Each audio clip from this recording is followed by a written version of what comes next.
মাতৃশক্তি বলছে বিজেপি আসছে, রতুয়ায় বিজেপি জিতছে। মাতৃশক্তিকে নিয়ে ভোট প্রচার করে এমনটাই দাবি করলেন মালদার রতুয়া বিধানসভার বিজেপি প্রার্থী অভিষেক সিংহানিয়া।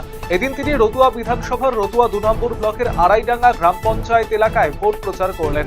ভোট প্রচারের অঙ্গ হিসাবে বিজেপির মহিলা মোর্চার বিশাল মিছিল নিয়ে তিনি প্রচারে ঝড় তোলেন। গ্রামে গ্রামে ঘুরে প্রচারে ব্যাপক সাড়া ফেলেন তিনি। পরবর্তীতে ভোট প্রচারের জন্য বিজেপির মহিলা মোর্চার সদস্যদের নিয়ে এক নির্বাচনী সভা করলেন। কামতাপুর স্টেট ডিমান্ড কমিটিতে বড় ভাঙন, সংগঠনের জেলা সভাপতি ভবেশ বর্মন সহ একাধিক নেতা কর্মী বিজেপিতে যোগদান করলেন।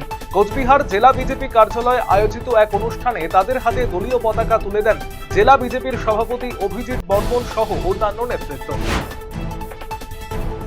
নির্বাচনের প্রাককালে ফের রাজনৈতিক উত্তেজনা ছড়িয়ে পড়ল মাথা ভাঙায়। বিজেপির একটি অস্থায়ী পার্টি অফিস ভাঙচুরকে কেন্দ্র করে তৃণমূল কংগ্রেস বনাম বিজেপির কর্মী সমর্থকদের মধ্যে সংঘর্ষের ঘটনা ঘটে। এই ঘটনায় দুপক্ষের অন্তত 2 জন আহত হয়েছেন, তাদের হাসপাতালে ভর্তি করানো হয়েছে। নির্বাচনের আগে ভাঙন কংগ্রেস ছেড়ে শতাধিক কর্মী সমর্থক যোগ দিল তৃণমূল কংগ্রেসে। বৃহস্পতিবার উত্তর দিনাজপুর জেলার চাকুলিয়ার গোয়ালপুকুরের খামারপুকুরে আয়োজিত এই যোগদান সভায় যোগদানকারীদের হাতে দলীয় পতাকা তুলে দিয়ে তাদের স্বাগত জানান উপস্থিত নেতৃত্ব। এদিনের কর্মসূচিতে উপস্থিত ছিলেন চাকুলিয়ার তৃণমূল প্রার্থী মিনাজুল আরফিন আজাদ, গোয়ালপুকুর বিধানসভার তৃণমূল প্রার্থী গোলাম রাব্বানী সহ অন্যান্যরা।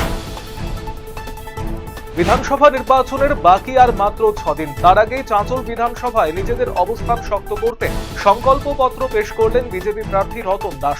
শুক্রবার চাঁচলের বাসুদেব পাড়ায় অবস্থিত দলীয় কার্যালয়ে আনুষ্ঠানিকভাবে সংকল্পপত্র প্রকাশ করেন তিনি।